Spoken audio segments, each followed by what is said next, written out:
Hello everyone! Welcome to my Young and the Restless official channel. I hope you're all having an amazing day. Before we dive into today's content, make sure to hit that subscribe button and show some love by giving this video a thumbs up. Cain put a kink into their scent war plan, so Kyle suggested they go over it again. Audra requests that he have a seat and share his thoughts with her. He notes that her strategy was predicated on the Dumas mystery, which, with the mystery gone, is ineffective. She is certain that they can still use this strategy, but he is certain that the information will be revealed as soon as possible. Audra believes their concept only requires refinement. He acknowledges the cleverness of the social media combat concept. They make good adversaries, and their past continues to be the competition's major point. Audra Kyle Y&R. He announces a momentary truce, notwithstanding Audra's observation that they appear to have put down their swords. Audra is eager for it to be over. She assures him that the danger is all his, and Kyle recommends that they plan. Her youthful company will demonstrate Jabot's dinosaur status. He reminds her that she has little more than a marketing concept and that her business primarily exists on paper. Audra is certain that Kyle respects her concept and that she is influencing him. Vibrante will be a huge trendsetter once she gets viral, putting Jabot in the past century. Kyle advises her get dressed after she offers they come up with some ideas. Before he can make his escape, she insists on changing in front of him, dropping her robe and stooping over to pick up her dress. Nikki battles for victory. Nikki informs her family in the dining car that she is sick of the games and is ready to go home. They are essential to Victoria and Claire as well as their businesses. Nick and Adam both agree that this needs to be timed. If he focused on that, Nikki believes they would have a better chance of defeating Cain in Genoa City. Her spouse is adamant that remaining there will allow him to disrupt Cain's goals. She grumbles that they are at Cain's mercy and are prisoners. Nick agrees with Nikki and offers to hike out and look for a helicopter. Victor maintains that Cain will suffer more if he outwits him on his home field. Adam reminds them of Cain's rapid pace and the amount of real estate he has already purchased. Nick Y&R Nikki. Nick tells them that Cain believes someone is attempting to kill him, according to Lily. He took chance there for that reason. Nikki finds this to be excessive and proclaims it to be absurd. They ought to get their belongings and depart. Adam should go back to the States and serve as their eyes and ears, Victor concurs. They appreciate him providing them with an update on Cole's health. For everyone's peace of mind, Victor asks Adam to give them an update and they give each other a fist bump. Adam fears that he won't be able to contact them once he finds out more. Cain gets chastised by Nikki for keeping them disconnected when there is obviously a method to phone home. Nick reassures his mother that if Cole wasn't stable, they wouldn't have moved him back to Memorial. He assures her that he will find a way out if one exists. Adam wouldn't suggest that Nikki attempt the perilous mountain descent.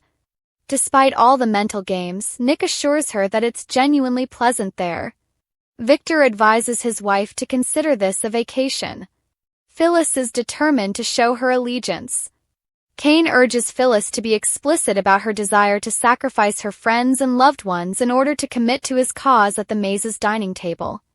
Before responding, she inquires as to if he truly intends to seize control of all the significant businesses in Genoa City, combine them under a single corporate structure, and manage it any way he pleases. She can support this and understands that there is no going back. She came to show her skeptics and detractors that she is on par with them, and that she is eager to see their faces when their businesses are taken from them. Cain concurs that Amanda's excitement is thrilling and she brightens at this. Because she wants to be Victor's boss once they take over Newman, Phyllis advises Cain to keep Victor on. After all he's done to her, that is her dream. Although she is excited to get started, Amanda reminds her that they cannot rush things and that she is only a cog in the machine. Though she is an important cog and bursting with ideas, Phyllis is aware that Cain is the mastermind.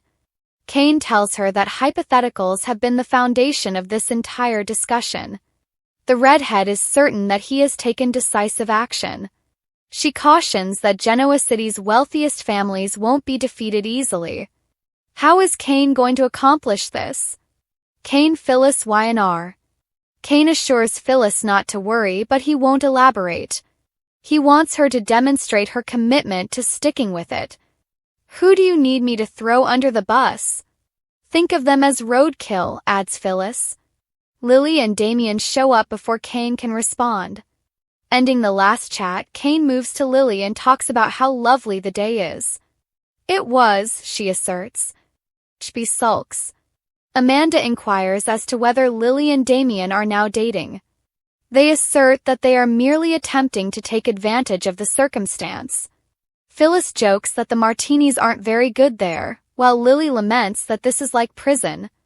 Given how upset Daniel is still mourning Heather's passing, Lily finds it surprising that she is feeling so positive. Who knew that you cared so much about him? Phyllis retaliates. According to Lily, they have reconciled.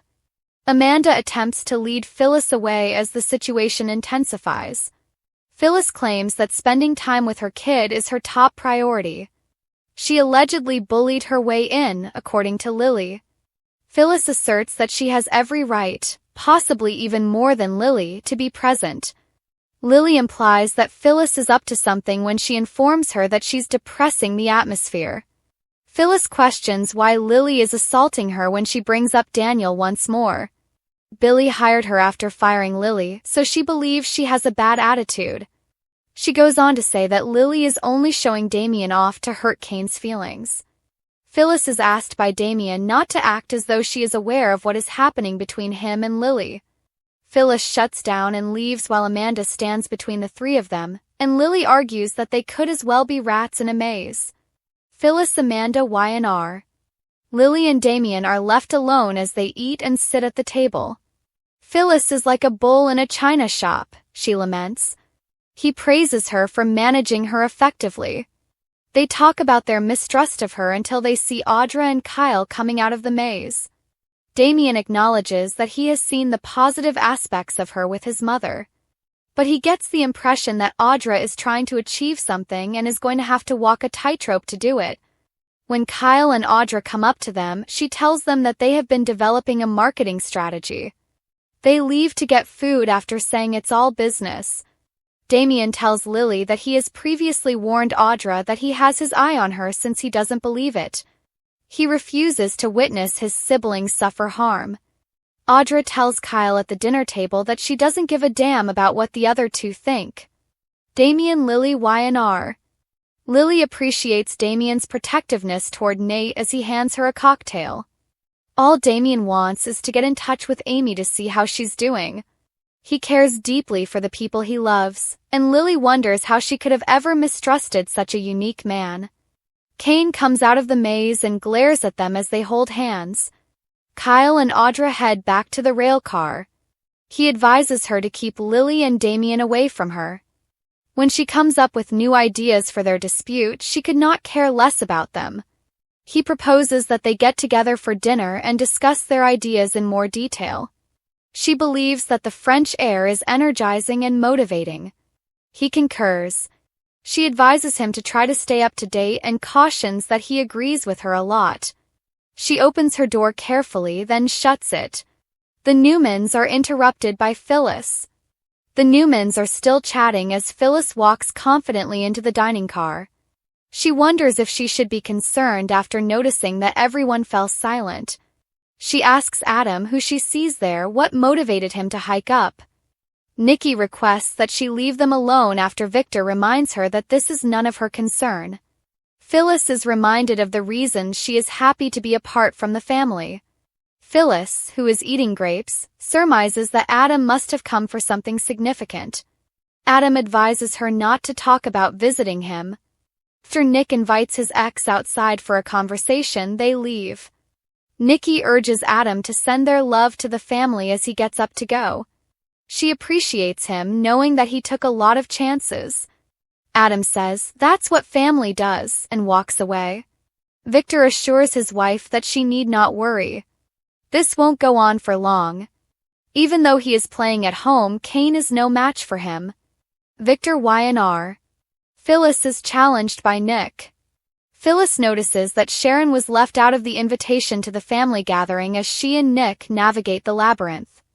Nick inquires as to if Phyllis has met with Kane and secured a job with him. He implies that she shouldn't have much faith in him and makes reference to Kane having previously planned a huge event in Genoa City. Something sinister is going on. He has purchased office space, condos, and the athletic club, in addition to some of the businesses Nikki sold off. Kane poses a genuine threat to all of them. Phyllis claims to know what she's doing and says she will take a chance with Kane. She's not in control, Nick warns. He takes Phyllis by the arm and informs her that it's time to decide on her future when she claims she doesn't need his assistance. Will she support the people she knows and cares for, or will she assist Kane in eliminating them all?